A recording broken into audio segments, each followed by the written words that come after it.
Hi friends, అందరూ ఎలా ఉన్నారు? నేనైతే చాలా బాగున్నాను. ఈరోజు నేను మీల్ మేకర్ కర్రీ ప్రిపేర్ చేశానండి. ఫస్ట్ ఒక కడాయి పెట్టుకోండి. దాంట్లో 3 టేబుల్ స్పూన్స్ ఆయిల్ వేసుకోండి. దీనికి ఆయిల్ ఎక్కువే పడుతుందండి. ఆయిల్ ఎక్కువ వేస్తే మనకు టేస్ట్ కూడా బాగుంటుంది. తర్వాత ఒక హోల్ గరం మసాలా వేసుకోండి. నేనైతే అన్నీ ఒక్కొక్కటే వేసుకున్నాను. ఎక్కువ గరం మసాలా తినము మేము. ఫస్ట్ ఒక బిర్యానీ ఆకు, దాల్చిన చెక్క, లవంగ, యాలక్కాయ వేసుకొని ఫ్రై అయిన తర్వాత కట్ చేసిన పచ్చిమిర్చి వేసుకోండి. ఒక పచ్చిమిర్చి వేసానండి. నేను ఇద్దరికి సరిపోయేటట్టు క్వాంటిటీ వండాను. తర్వాత సన్నగా కట్ చేసుకున్న ఆనియన్స్ వేసేసి బాగా ఫ్రై అయిన తర్వాత బాయిల్ అయిన వాటర్లో మిల్ మేకర్ వేసి బాగా పిండేసి పక్కన పెట్టుకోవాలండి. తర్వాత ఒక 2 టేబుల్ స్పూన్స్ అల్లం వెల్లుల్లి పేస్ట్ వేసుకున్నాను.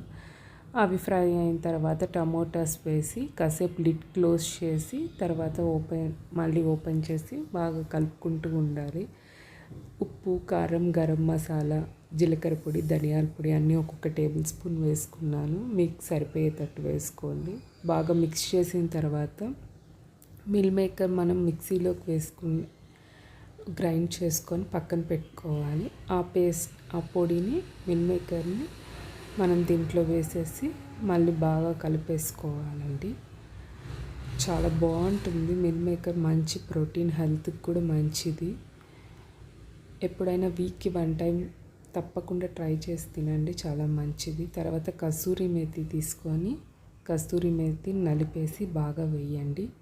కొద్దిగా వాటర్ కూడా వేసుకోండి. ఆ క్లిప్ మిస్ అయింది నా దగ్గర. వాటర్ వేసి కాసేపు బాయిల్ చేయండి కర్రీని ఒక 10 మినిట్స్.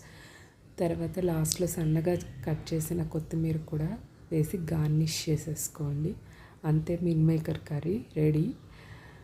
ఇది మిల్ మేకర్ కీమా కూడా అంటారు. చాలా బాగుంటుంది. తప్పకుండా ట్రై చేసి ఎలా ఉందో చెప్పండి.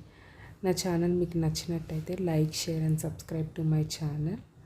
Thank you for watching. Bye bye.